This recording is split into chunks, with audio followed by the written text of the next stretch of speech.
এই যে আমরা ভিতর দিয়ে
মাননীয় editor and owner top Tripura মঞ্চে উপবিষ্ট সভাপতি মণ্ডলীর যারা রয়েছেন সম্মেলনে প্রতিবেদন উনি পাঠ করবেন।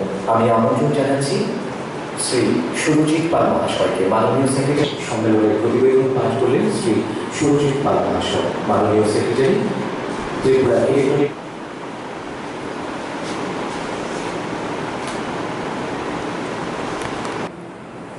এবং সেই সঙ্গে অন্যান্য বহির্বিশ্বের সমস্ত ঘটনাগুলি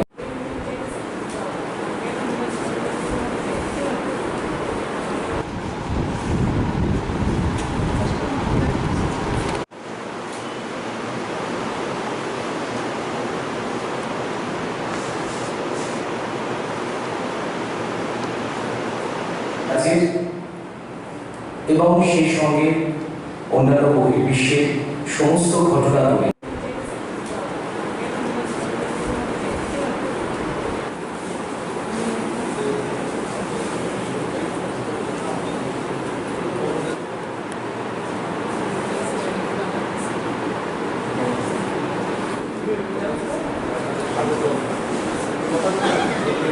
কিছুক্ষণের মধ্যে শুরু করছি। যারা এখনো এই আসন অলঙ্কৃত করার জন্য আমাদের আজকের এই সম্মেলনের কার্যক্রম আমরা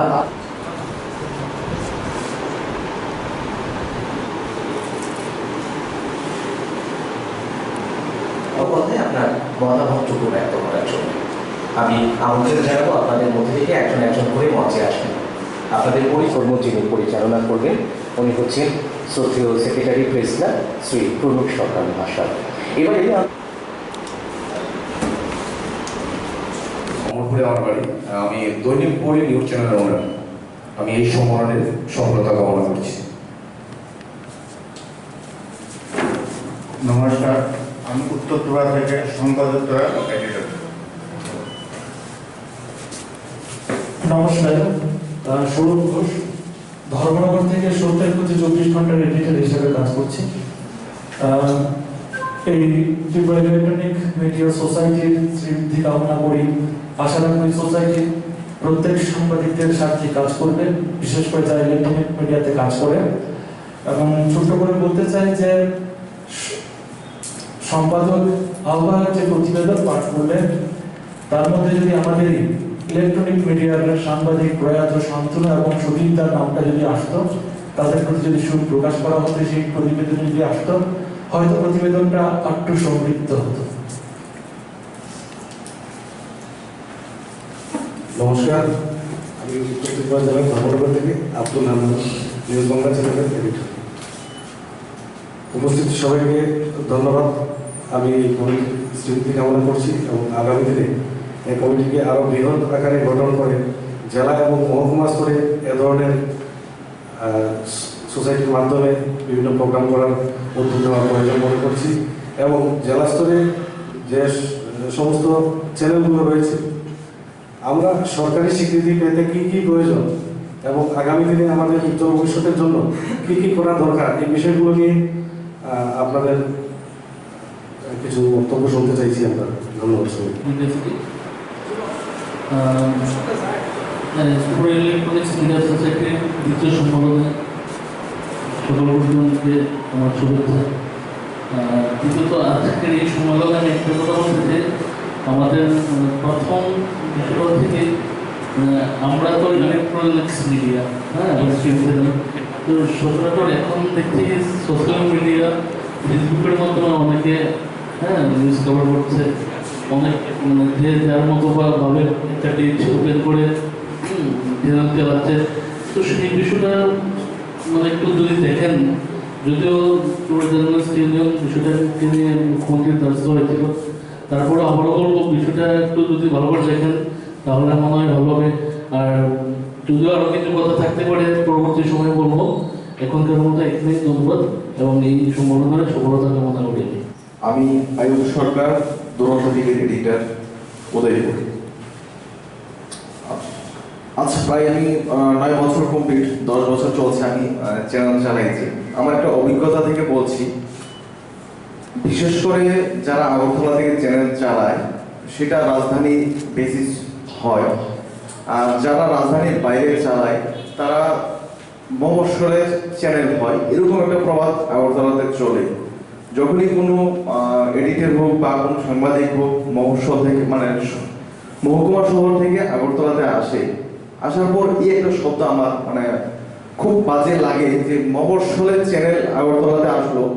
আগরতলা রাজধানী চ্যানেলে তার কদর বেশি থাকে, মফস্বলের চ্যানেলের কদর থাকে না। এই জিনিসটা একটু নজরে নিচ্ছে এই কারণে, কারণ অনেকের এই মানসিকতা থাকে যে মফস্বল চ্যানেল মানে একটা নিম্নমানের চ্যানেল, রাজধানীর চ্যানেল মানে একটা উচ্চমানের চ্যানেল। সেই মানসিকতা থেকে যেন একটা আমরা উতরাতে পারি, একটা অনুরোধ থাকবে। দ্বিতীয়ত, অ্যাক্রেডিটেশন কার্ডের ক্ষেত্রে দেখা যাচ্ছে অনেক সময় আমরা ধন্যবাদ জানাচ্ছি যে এই প্রথম ইলেকট্রনিক মিডিয়া তারা অ্যাক্রেডিটেশন কার্ড পাচ্ছে।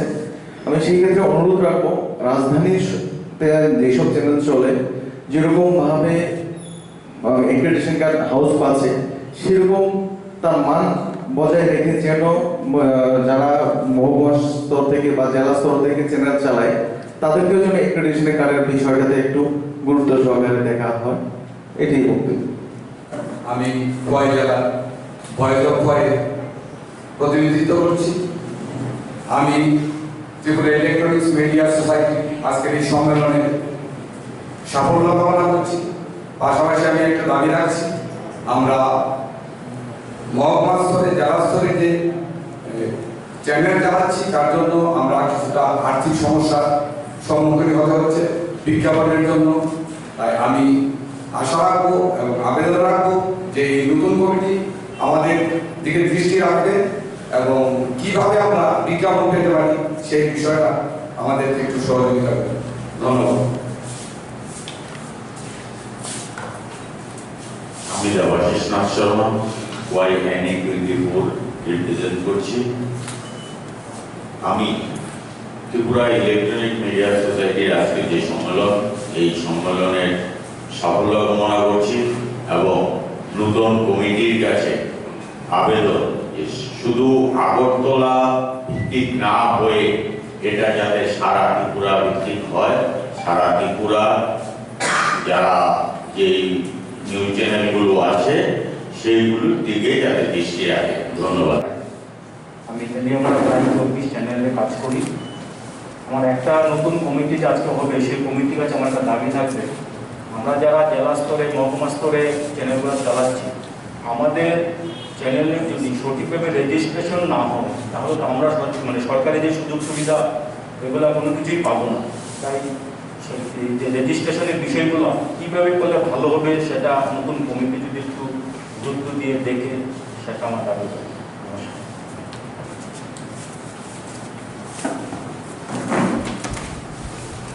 নমস্কার।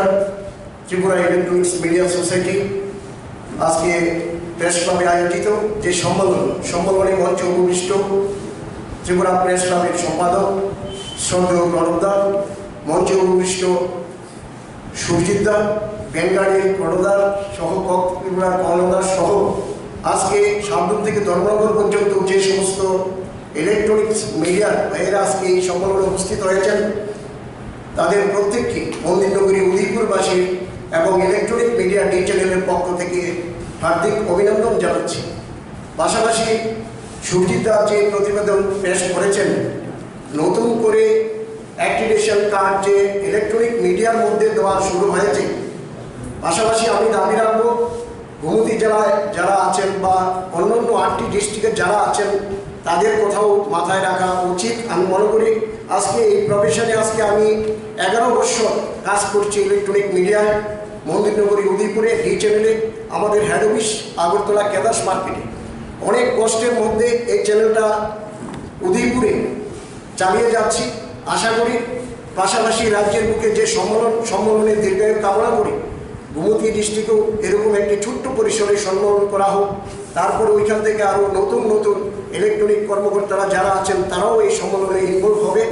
পাশাপাশি আরেকটি বিষয় বলবো যে সাংবাদিকতা করতে গেলে অনেক বাধ্যবাধকতার মধ্যেই করতে হয়, তাই আমি আমারও মঞ্চে যারা আছেন তাদের কাছে অনুরোধ রেখে আমার এই 2-1টি কথা বলা এখানে শেষ করছি। নমস্কার।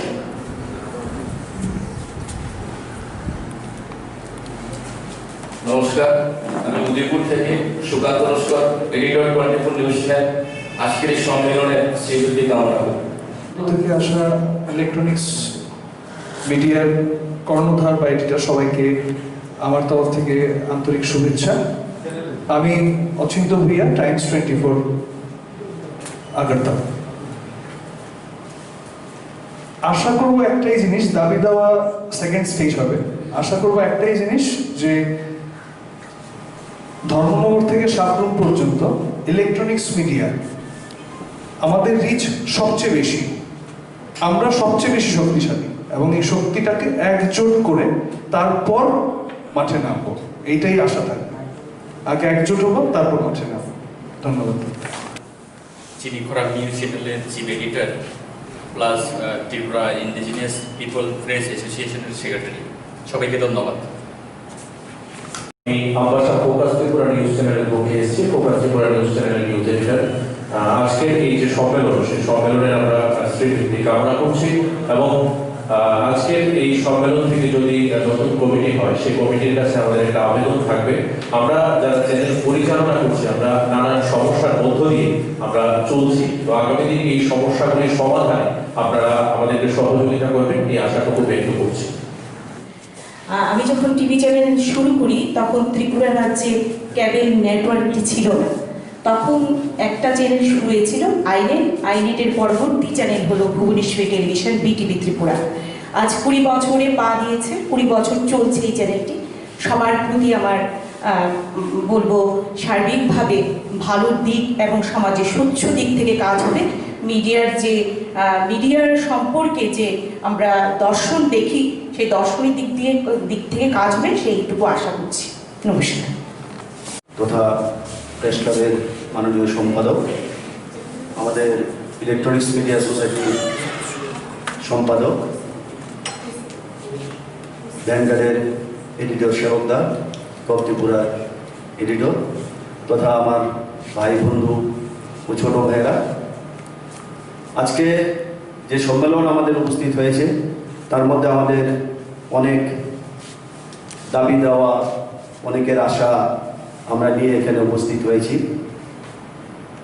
তবে একটা কথা কি, কোনো একটা কমিটির পক্ষে যদি সবাই সহযোগিতার হাত না বাড়িয়ে দেয়, তাহলে আমাদের যে দাবি দেওয়া অভিযোগগুলি আছে, শুধু কমিটির পক্ষে আমার ব্যক্তিগতভাবে মনে হয় না যে সম্ভব হবে আমাদের সবাই পাশে দাঁড়ায়। তো আমি সবার কাছে একটা কথাই বলবো, আগামী দিন যেন আমাদের এই কমিটিটা হারিয়ে না যায়, আমরা সবাই যেন আরও একত্রিত হয়ে একজোট হয়ে আমাদের দাবি দাবা নিয়ে বর্তমান যে কমিটি আছে কমিটির সঙ্গে আমি ব্যক্তিগতভাবে সহযোগিতার অঙ্গীকার প্রকাশ করে এবং সবাইকে আজকে এখানে আসার জন্য। সুভাষচন্দ্র দাস, লাইভ 24 এডিটর, মঞ্চপ্রবিষ্ট মাননীয় সম্পাদক প্রেস ক্লাব কনক সরকার মহোদয়, মঞ্চপ্রবিষ্ট সুরজিৎ পাল, এই সোসাইটির সেক্রেটারি, মঞ্চপ্রবিষ্ট সিনিয়র জার্নালিস্ট ব্যানগার্ডের এডিটর সেবক ভট্টাচার্য, মঞ্চপ্রবিষ্ট কমল কলই, সিনিয়র সাংবাদিক, এবং আপনারা যারা বিভিন্ন দূর দূরান্ত থেকে এসছেন আপনাদের প্রত্যেককে আন্তরিক শুভেচ্ছা জানাচ্ছি। একটি বিষয় কিন্তু বলতে চাই, এটা হচ্ছে ইলেকট্রনিক মিডিয়া সোসাইটি ধর্মনগর থেকে সাবরুম, এই যে সবাইকে একটি সূত্রে বেঁধে দিয়েছে, এটা একটি মানে এটাই মনে হয় যে এটা প্রথম পদক্ষেপ, যে ধর্মনগর থেকে সাবরুম পর্যন্ত সবাইকে একটি সুতায় বাঁধার একটি প্রচেষ্টা দিয়েছে। এটাই আমার মনে হয় প্রথম আমাদের সবচেয়ে বড় কাজ। এবং আমি যা দেখছি এই সোসাইটি কিন্তু শুধু সাংবাদিকদের এবং এই ইলেকট্রনিক মিডিয়া হাউসগুলির স্বার্থ নিয়েই কথা বলেছে। আজকে আমাদের এই ছোট্ট অনুষ্ঠানে, আমাদের এই অনুষ্ঠানে মাননীয় মুখ্যমন্ত্রী আসছেন, ফলে আমাদের যারা কর্মকর্তা আছেন, যারা এই সামনে থেকে নেতৃত্ব দিচ্ছেন, আমাদের বিশ্বাস যে আমাদের যে দাবি দাওয়াগুলো আছে, আমরা যে কঠিন পরিস্থিতির মধ্যে দিয়ে চ্যানেলগুলো পরিচালনা করছি, এই দাবিগুলো যদিও এই সরকার আপনারা দেখতে পাচ্ছেন যথেষ্টই আন্তরিক এই বিষয়ে, আরও বেশি করে আমাদের যে সমস্যাগুলি আছে সমস্যাগুলি সমাধান করবেন। এবং আজকে একটি নতুন দিগন্ত তৈরি হলো, কারণ আমরা ধর্মনগর থেকে মানে সাবরুম পর্যন্ত আগরতলা সমস্ত মিডিয়ার মালিক এবং এডিটাররা একসঙ্গে মিলিত হয়েছে। এটা একটি বিশেষ দিক। আপনারা সবাই ভালো থাকবেন। আমাদের সেকেন্ড সেশনও শুরু হবে। এ যাবৎ মিডিয়া সেক্টরে সবচেয়ে বড় একটা অর্গানাইজেশন হতে চলেছে। ত্রিপুরা রাজ্যের হিস্ট্রিতে এখন পর্যন্ত মিডিয়া সেক্টরে যতগুলো অর্গানাইজেশন হয়েছে তার মধ্যে সবচেয়ে শক্তিশালী অর্গানাইজেশন হতে চলেছে ত্রিপুরা ইলেকট্রনিক্স মিডিয়া সোসাইটি। এই ইলেকট্রনিক্স মিডিয়া সোসাইটি আজকের সভাপতি মণ্ডলী, আমি ছাড়াও এখানে উপস্থিত আছেন এই মুহূর্তে আমার বন্ধুবর ছোট ভাই কমল কলই, প্রণব বাবু এবং বাপি বাবু একটা বিশেষ কাজের জন্য পাশের রুমেই আছেন। এবং এই সম্মেলনে যারা ডিস্ট্রিক্টগুলো থেকে এসেছেন, সাব ডিভিশনগুলো থেকে এসেছেন, আপনারা সবাই আগরতলা শহরে যারা তিল তিল করে নিজের ইলেকট্রনিক্স মিডিয়াটাকে বড় করছেন, আমার বন্ধুবর সুভাষ থেকে শুরু করে, আমার ছোট ভাই রঞ্জিত থেকে শুরু করে, সোনামুড়ার মাহবুব আছে, নর্থের আছে, ধলাইয়ের আছে, সবাইকে আমার পক্ষ থেকে আন্তরিক অভিবাদন জ্ঞাপন করছি। ইলেকট্রনিক্স মিডিয়া মানে উদ্যোগটা আজকেই প্রথম হয়েছে, বিষয়টা এরকম না, বহুদিন আগে। কারণ আলোচনার সময় একটা শব্দ এসেছে যে দ্বিতীয় সম্মেলন। দ্বিতীয় সম্মেলন না প্রথম সম্মেলন, এই বিতর্ক করে আমাদের লাভ নেই। কারণ আগে একটা অর্গানাইজেশন, একটা সেট আপ শুরু হয়েছিল, ইলেকট্রনিক্স মিডিয়া সোসাইটি বলে একটা সেট আপ আমরা শুরু করেছিলাম। কিন্তু আমরা যারা শুরু করেছিলাম তাদের অধিকাংশই এখন ইলেকট্রনিক্স মিডিয়ার সাথে যুক্ত না, বা যেদিন শুরু হয়েছিল সেদিনের পর থেকে এই কমিটি বলা চলে প্রায় ডিফাং ছিল। এরকম পরিস্থিতিতে ওই যে আজকে থেকে 5-7 বছর আগে বা একটু আগেও হতে পারে, সম্ভবত আমি যদি তুলনা করি 2012-টার হবে, 12 বা 14 এই সময়টাতে। তো এতদিন আগে যেই একটা ফোরাম তৈরি হয়েছিল, যেটা যেদিন জন্ম সেদিনের পর থেকে খুব বেশি কাজকর্মের মধ্যে ইনভলভ হয়নি বা জড়াতে পারেনি, বা যারা যারা যুক্ত ছিল তাদের অধিকাংশই এখন ইলেকট্রনিক্স মিডিয়ার সাথে যুক্ত না। সুতরাং ওই সময়ের যে বিষয়টা তৈরি হয়েছিল বা যে বিষয়টা একটা প্রাথমিকভাবে একটা কমিটি তৈরি হয়েছিল ওটাকে আমরা প্রথম সম্মেলন এভাবে ট্রিট করবো কি করবো না এই বিতর্কে আমাদের যাওয়ার দরকার নেই। আমরা শুরুয়াত করছি আজকে থেকে। আমরা ইলেকট্রনিক্স মিডিয়া সোসাইটির কাজকর্মটা বলা চলে সম্প্রতিকালে আমরা ঠিকঠাক ভাবে শুরু করতে যাচ্ছি না। কেমন যাচ্ছি না এই কারণে বলছি যে কদিন আগে ইলেকট্রনিক্স মিডিয়ার বিষয়গুলো নিয়ে দাবি-দাবাগুলো নিয়ে এখানে অনেকেই আছেন, মূলত আগরতলা শহরে যারা আছেন তারাই ছিলেন। সবাইকে তো সমস্ত অনুষ্ঠানে তুলে আনা যায় না। আইসিএল এর ডাইরেক্টরের কাছে আমরা একটা ডেপুটেশন দিলাম। ডিমান্ডগুলো কি ছিল? ডিমান্ডগুলো ছিল কমল আলোচনার সময় কিছু কিছু বিষয় বলেছে, সেখানে অ্যাক্রিডিটেশন পলিসি ছিল না ইলেকট্রনিক্স মিডিয়া সোসাইটি, ইলেকট্রনিক্স মিডিয়ার ছেলে মেয়েদের জন্য। সেখানে এই গভর্নমেন্ট অ্যাক্রিডিটেশন পলিসি তৈরি করেছে এবং আপনারা শুনে আনন্দিত হবেন, হয়তো অনেকে জানেন স্যাটেলাইট চ্যানেলের জন্য অ্যাক্রিডিটেশনের বিষয় গোটা ভারতবর্ষে আছে। বাট ত্রিপুরা তার ফিনান্সিয়াল কন্ডিশন, ফিনান্সিয়াল স্ট্যাটাস সবকিছু মাথায় রেখে, তার বিজনেস সবকিছু মাথায় রেখে স্যাটেলাইট চ্যানেল এখানে ভাইবল না। এখানে ভাইবল হচ্ছে গ্রাউন্ড কেবল চ্যানেল এবং ভারতবর্ষের মধ্যে সম্ভবত ত্রিপুরা হচ্ছে প্রথম রাজ্য যেই প্রথম রাজ্যে গ্রাউন্ড কেবলের জার্নালিস্টদের অ্যাক্রিডিটেশন দেওয়ার জন্য পলিসি ঘোষণা করেছে রাজ্য সরকার। এটা আমাদের কাছে অবশ্যই একটা বড় পাওনা, ইতিবাচক দিক এবং এর সাথে ছোট্ট করে যেটা যুক্ত করতে চাই যে আমাদের গর্বে আমাদের বন্ধুগণ প্রণব সরকার এই অ্যাক্রিডিটেশন পলিসির জন্য যথেষ্ট ভূমিকা নিয়েছেন, খুবই ইতিবাচক ভূমিকা নিয়েছেন এবং প্রণব সরকারের জন্য কিন্তু আমরা অ্যাক্রিডিটেশন পলিসিটা খুব তাড়াতাড়ি পেয়েছি। অসংখ্য ধন্যবাদ এই মঞ্চ থেকে প্রণবকে।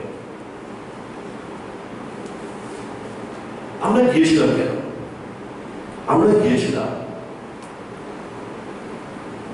এই যে অ্যাক্রিডিটেশন পলিসি এ ক্যাটাগরিকে 10 জন, বি ক্যাটাগরিকে 8 জন, সি ক্যাটাগরিকে 6 জন এরকম করে কোটাগুলো ভাগ করা হয়েছে। আমরা গিয়েছিলাম যে এত অল্প সংখ্যায় আমাদের হবে না, কারণ দীর্ঘদিন ধরে ডিপ্রাইভ, দীর্ঘদিন ধরে ইলেকট্রনিক্স মিডিয়া ত্রিপুরার ডিপ্রাইভ। ইলেকট্রনিক্স মিডিয়া এই মুহূর্তে flourishing industry in Tripura. Electronics media যে কোনো মিডিয়ার থেকে অনেক দূরে গিয়ে গেছে আজকে। যদিও ইলেকট্রনিক্স মিডিয়ার বয়স কিন্তু আপনারা সবাই জানেন, কমল বলছিল 2004 সাল থেকে সে এই লাইনের মধ্যে আছে। ইলেকট্রনিক্স মিডিয়ার হিস্ট্রি কিন্তু ত্রিপুরাতে খুব বেশি না। আমরা ইনফ্যান্ট স্তর থেকে বেরিয়ে এসে হামাগুড়ি দিতে দিতে এই মুহূর্তে একটু একটু করে হাঁটতে শিখেছি। 2000 সাল নাগাদ ত্রিপুরা রাজ্যে ইলেকট্রনিক্স মিডিয়ার একটা নববিষ্ণু করে একটা যাত্রা শুরু হয়েছিল। কমল বলছিল আইনেটের কথা, যাত্রা শুরু করেছিল, সুভাষ করা ছিল ওই সময়টাতে।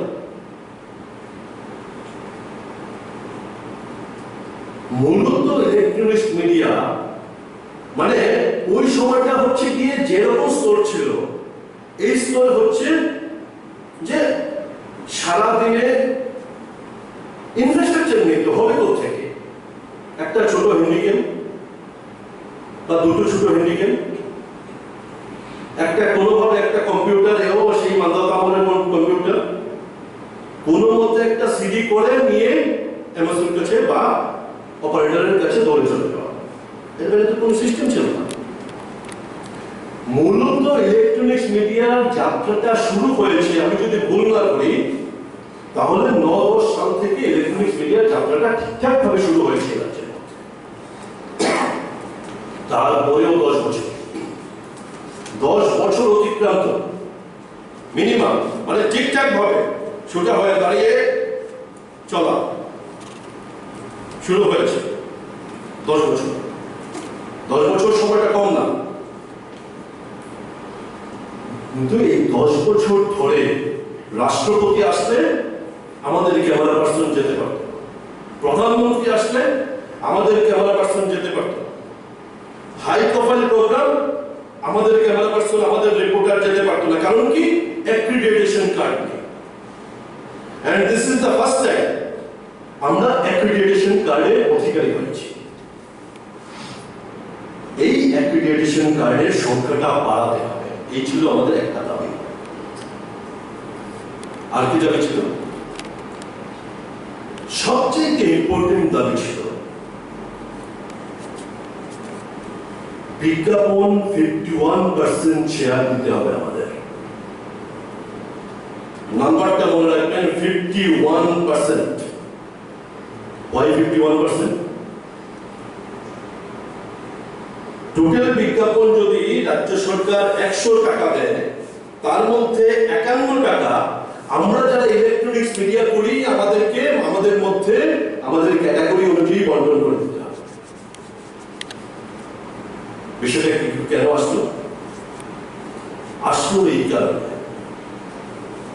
একটা সময় ছিল টোটাল মিডিয়া সেক্টরের বিজ্ঞাপনের সংখ্যা খুব কম ছিল। বিজ্ঞাপনের পরিমাণ, বিজ্ঞাপনের টাকা, বিজ্ঞাপনের অঙ্ক সরকারি বিজ্ঞাপনের খুব কম ছিল। বাট লাস্ট 2 বছরে সংখ্যা অ্যামাউন্ট অনেক বেড়েছে। 11.5 কোটি টাকা গত 2 বছরে মিডিয়া সেক্টরের জন্য বিজ্ঞাপনে খরচা করেছে রাজ্য সরকার। একটা বিষয় কিন্তু সবার মনে রাখা প্রয়োজন, বিজ্ঞাপন দেওয়া মানে আমাদেরকে অনুদান দেওয়া না। বিজ্ঞাপন দেওয়া মানে হচ্ছে তোমার কথাটা আমি প্রচার করব, তার বিনিময়ে তুমি আমাকে টাকা দাও। Give and take. এই 11,50,00,000 টাকার মধ্যে ইলেকট্রনিক্স মিডিয়া মানে টিভি মিডিয়া, ওয়েব মিডিয়া কত টাকা পেয়েছে জানেন 2 বছরে? 51 লক্ষ টাকা। 11,50,00,000 টাকার মধ্যে ইলেকট্রনিক্স মিডিয়া, টিভি মিডিয়া এবং ওয়েব মিডিয়া মিলে 51 লক্ষ টাকা পেয়েছে। আর শুধু কাগজ পেয়েছে 11 কোটি টাকা। কাগজ যারা রাজ্যে করেন তারা আমাদের অভিভাবক, বেশিরভাগ তাদের কাছ থেকে আমরা শিখেছি, তারা আমাদের গুরুজন, তারা আমাদের শিক্ষক। কিন্তু টুকটুক টুকটুক করে হাঁটতে শিখতে পড়েও অঙ্কটা কিন্তু প্রত্যেক মানুষ জানে। অঙ্কটা কি? অঙ্কটা হচ্ছে আমরা যারা ইলেকট্রনিক্স মিডিয়া আছি, আমি স্পেসিফিক তথ্য দিয়ে দিতে পারি যেই যে কন্ট্রোল রুম গুলো আছে, যেই যে রিপোর্টার যে 4টা এমএসও আছে, আগরতলায় একটা এমএসও, উদয়পুরে একটা এমএসও, এরকম করে 4টা এমএসও আছে। 4টা এমএসওতে কানেকশনের সংখ্যা হচ্ছে প্রায় 3.25 লক্ষ। 4টা এমএসও মিলে কানেকশনের সংখ্যা অ্যাপ্রক্স 3 লাখ। 4টা এমএসও মিলে এনএক্সটি আছে অনেকগুলো, ধর্মনগর, পানিসাগর, কুমারঘাট, এই জায়গাগুলোতে এনএক্সটি আছে, যতনবাড়ি, এই বিভিন্ন অঞ্চলে এনএক্সটি আছে, আগরতলার মধ্যে এনএক্সটি পার্ট আছে। এই সব কিছু মিলিয়ে ইলেকট্রনিক্স চ্যানেলের জন্য, টিভি চ্যানেলের জন্য যে বাড়ি বাড়ি connection near about 5 lakh. Just remember, অঙ্কটা বুঝুন। উদয়পুরে আছে অ্যাপ্রক্স 42 লাখ, 42,000। উদয়পুরে আছে 42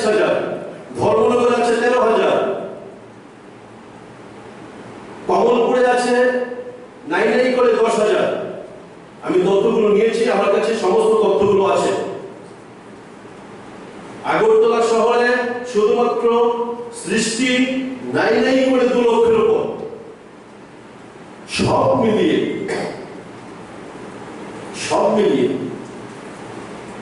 নিয়ার অ্যাবাউট 5 লাখ কানেকশন। এটা হলো ইলেকট্রনিক্স মিডিয়ার তথ্য। কাগজের তথ্য কি? এই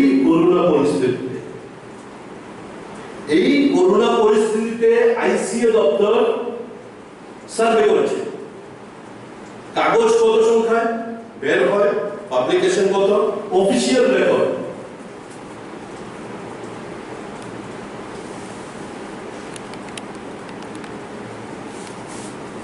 আমাদের বিশেষ করে আমার এখানে ছোট বোন আছে, মাইন্ড করবে না, মেয়েরা সাধারণত বয়স কমিয়ে বলে, পত্রিকার কিন্তু সংখ্যা বয়সটা বাড়িয়ে বলেছে, পাবলিকেশন বাড়িয়ে বলে। আমি বাড়িয়ে বলুন, আমি ধরে নিলাম কি আইসিএ বিলো 1 লাখ তাদের সমস্ত সারা রাজ্যে যত পত্রিকা বের হয় সব মিলে পাবলিকেশন হচ্ছে as per অফিসিয়াল রেকর্ড, তারা যে ডিক্লারেশন দিয়েছে as per that ডিক্লারেশন হচ্ছে বিলো 1 লাখ। এটার সেকেন্ড ফেজটা কি? আপনারা আছেন, সবাই নিজের বাড়িতে থাকি, ফ্যামিলিতে থাকি, সকালবেলা এসে কাগজটা দিয়ে যায়, যে কোনো কাগজ, আমি নাম বলছি। আপনি নিজে বুকে হাত দিয়ে বলুন তো, একটা কাগজের আপাত মস্তক আপনি পড়েন কিনা? একটা কাগজ একজন পড়ে কিনা?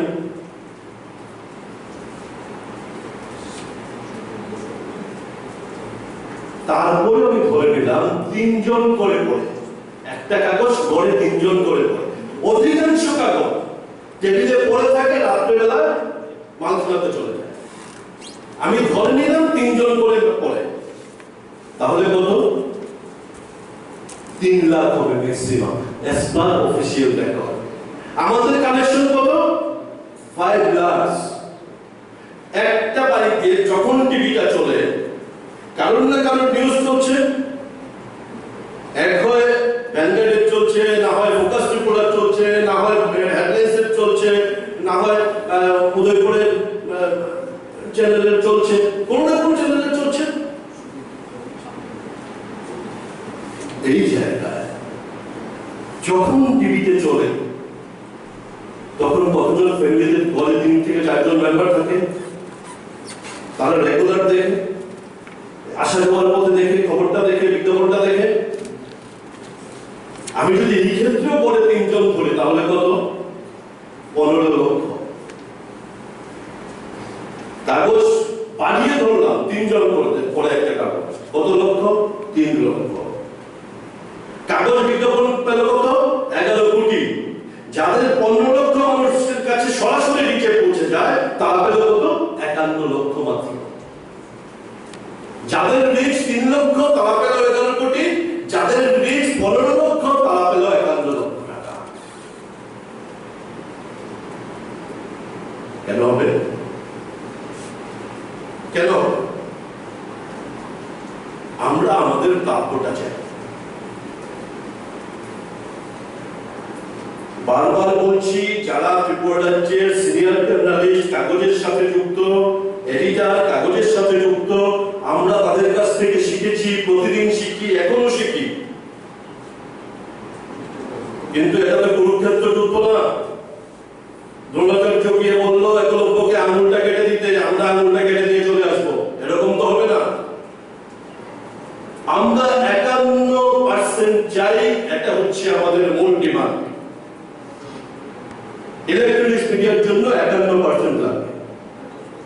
যেহেতু আমাদের রিচ অনেক অনেক বেশি, সুতরাং আমাদের যুক্তি রেখে বলছি, অযৌক্তিক ডিমান্ড না, কোন ধরনের অযৌক্তিক ডিমান্ড না, যুক্তি রেখে বলছি। যেহেতু রিচ অনেক অনেক বেশি, আমাদের রিচ, এই কারণে আমরা জাস্ট 1% বেশি চাইছি, 51%।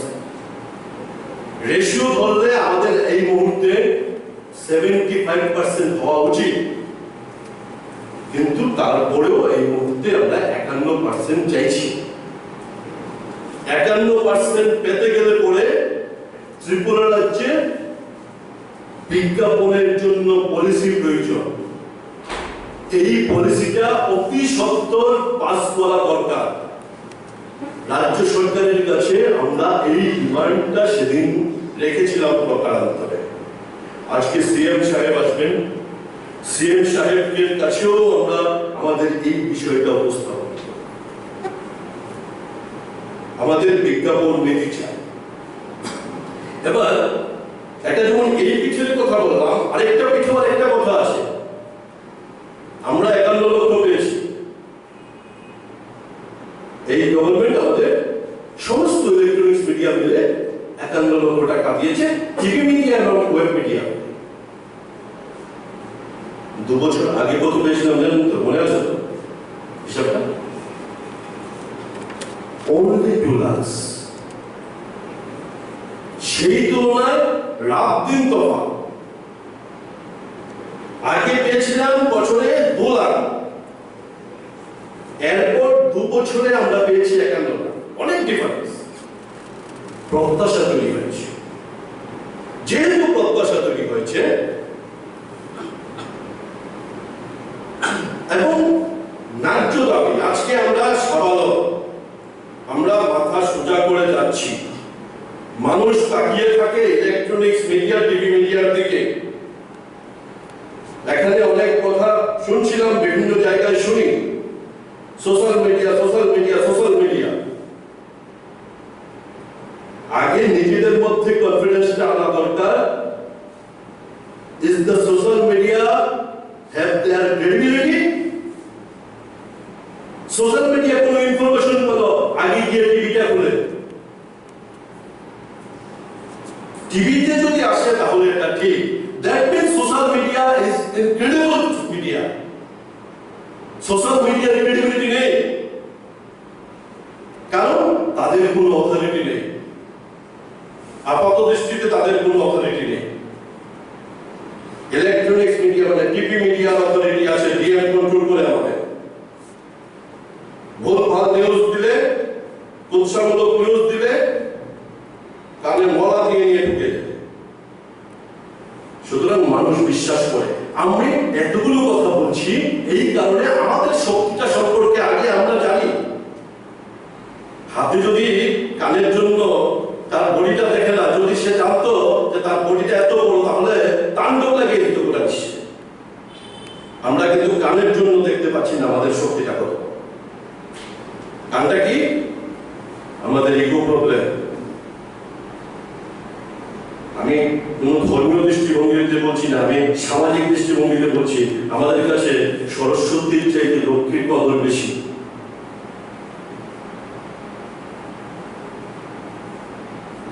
মিডিয়া সেক্টর মানে, যদি সেই অর্থে বলি, আমি বারবার বলছি কোন ধর্মীয় বিষয় না, একটা সোশ্যাল বিষয় থেকে বলছি। যদি মিডিয়া সেক্টরের কথা বলতে হয়, এখানে লেখালেখির বিষয়, এখানে ইন্টালেক্টের বিষয়, মস্তিষ্কের বিকাশের বিষয়। আমরা এগুলোতে যাই না বেশি। আমরা কোথায় যাই? কিভাবে কামাইটা করলাম। এবং আমাদের দুর্ভাগ্য, কিছু কিছু আমাদের মিডিয়াতে কাজ করে সাংবাদিক আছেন, অল্প সংখ্যায় হলেও। এটা সাব ডিভিশনে হতে পারে, এটা আগরতলা শহরে হতে পারে। কোটোরা হাতে দিয়ে ভিক্ষে করে, লজ্জা করে না। এবং আমরা জেনে শুনেও বিষ পান করার মতো চুপচাপ বসে।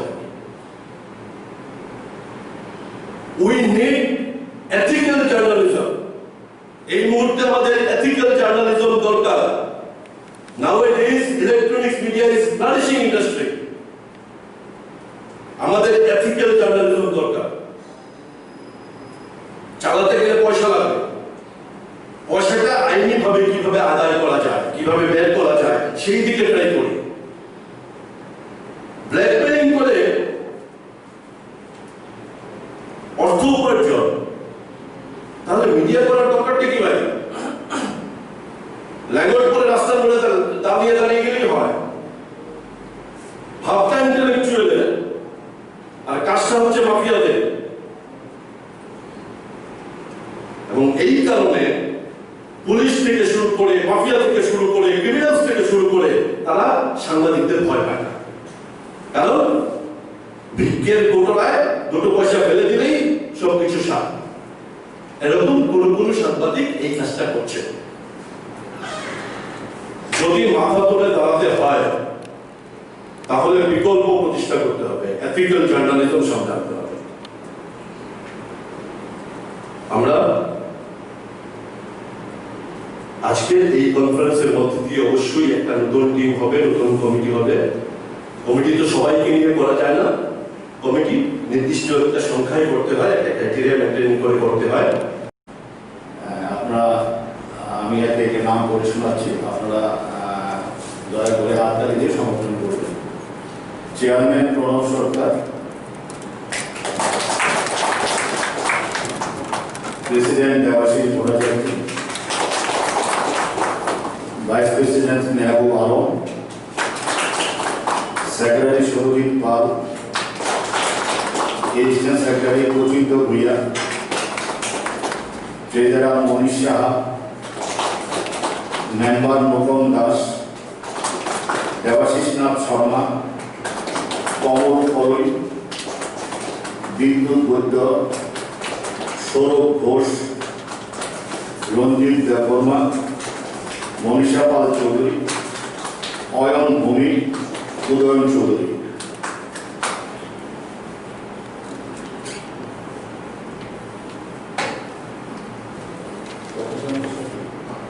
আমাদের এই প্রথম সেশন এখনই শেষ হয়েছে। আমরা এখন লাঞ্চে যাব, তারপরে আমরা ঠিক 2:30টায় এখানে আসবো, তখন আমরা দ্বিতীয় সেশন শুরু করবো। রাজ্যের মাননীয় মুখ্যমন্ত্রী তখন আমাদের এখানে উপস্থিত থাকবে। আগরতলা প্রেস ক্লাবের মাননীয় সম্পাদক শ্রী প্রণব সরকার মহোদয়, উপস্থিত আছেন নিউজ বেঙ্গল টিভি চ্যানেলের এডিটর শ্রী দেবাশিস ভট্টাচার্য মহোদয়, মঞ্চে আছেন ত্রিপুরা চ্যানেলের এডিটর কমল করিম মহোদয়। এছাড়া আমার সামনে আছেন ত্রিপুরা রাজ্যের বিভিন্ন প্রান্ত থেকে আসা বিভিন্ন চ্যানেলের এডিটর এবং মালিক। সবাইকে ত্রিপুরা ইলেকট্রনিক্স মিডিয়া সোসাইটির পক্ষ থেকে অনেক অনেক শুভেচ্ছা ও অভিনন্দন।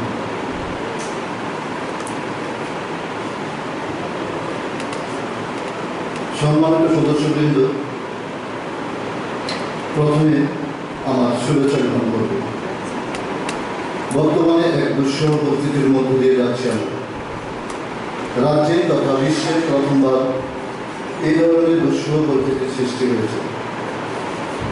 করোনা পরিস্থিতিতে জীবনের ঝুঁকি নিয়ে আপনারা যারা কাজ করছেন সবাইকে সংগঠনের পক্ষ থেকে এবং আমার ব্যক্তিগত তরফ থেকে আন্তরিক কৃতজ্ঞতা জ্ঞাপন করছি।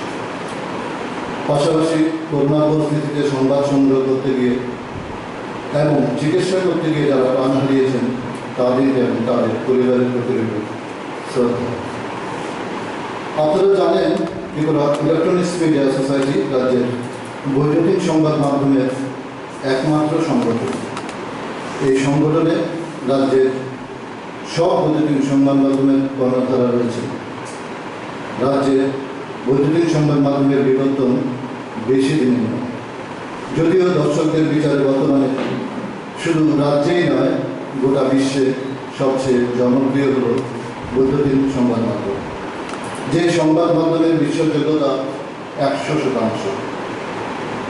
গুটি গুটি পায়ে হাঁটলেও রাজ্যের বৈদ্যুতিক সংবাদ মাধ্যমের এখনো সবার পারেনি। প্রান্তিক রাজ্য ত্রিপুরাতে নেই কোনো স্যাটেলাইট চ্যানেল। সারা রাজ্যের সংবাদ পৌঁছে দেওয়ার একমাত্র মাধ্যম হল রাজ্যের বৈদ্যুতিক সংবাদ মাধ্যমগুলো।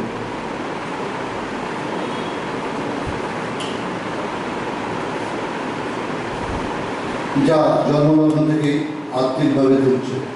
নেই কোনো সরকারি বিজ্ঞাপন, তেমনভাবে নেই কোনো বেসরকারি বিজ্ঞাপন। এইরকম অবস্থায় ইতিমধ্যে বেশ কয়েকটি চ্যানেল বন্ধ হয়ে গেছে। টাকা দিতে না পারার কারণে কেবল সংস্থাগুলি এসব চ্যানেল চালাতে অস্বীকার করছে। কিন্তু ইলেকট্রনিক্স মিডিয়া সোসাইটি দীর্ঘদিন ধরে সুষ্ঠু বিজ্ঞাপন নীতি প্রণয়নের দাবি করে আসছে, কিন্তু জন্মলগ্ন থেকেই বঞ্চনার শিকার হয়ে আসছে ত্রিপুরার বৈদ্যুতিন সংবাদ মাধ্যমগুলো। এখানে কোনো সুষ্ঠু বিজ্ঞাপন নীতি প্রণয়ন করা হয় না, তবে আশার কথা বর্তমান রাজ্য সরকার ইলেকট্রনিক্স মিডিয়ার জন্য সুষ্ঠু একটি বিজ্ঞাপন নীতি চালু করতে অভিনন্দন সম্মত হয়েছে। এই ব্যাপারে সোসাইটির পক্ষ থেকে মুখ্যমন্ত্রী বিপ্লব কুমার দেবকে আন্তরিক অভিনন্দন জ্ঞাপন করা হচ্ছে। তবে যত তাড়াতাড়ি সম্ভব বৈদ্যুতিন সংবাদ মাধ্যমের জন্য বিজ্ঞাপন নীতি চালু করার জন্য সোসাইটির পক্ষ থেকে দাবি জানানো হয়েছে। সোসাইটির দীর্ঘদিনের দাবি ছিল বৈদ্যুতিন সংবাদ মাধ্যমের সাংবাদিক ও ক্যামেরাম্যানদের অ্যাক্রিডিটেশন কার্ড প্রদান করার জন্য। দীর্ঘ বঞ্চনার পর বর্তমান সরকার এই দাবি মেনে নিয়েছে এবং বৈদ্যুতিন সংবাদ মাধ্যমের কার্ড সাংবাদিকদের জন্য প্রদান করা হয়েছে। এই জন্যই সোসাইটি মুখ্যমন্ত্রীর কাছে কৃতজ্ঞতা জ্ঞাপন করেছে।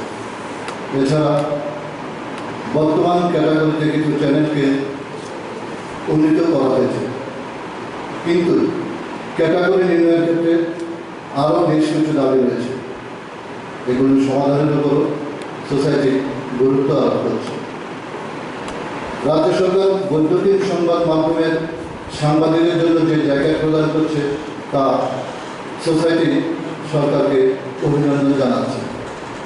এর ফলে বৈদ্যুতিন সংবাদ মাধ্যমে কাজ করার ক্ষেত্রে অনেকটাই নিরাপদ হবে বলে সোসাইটি মনে করছে।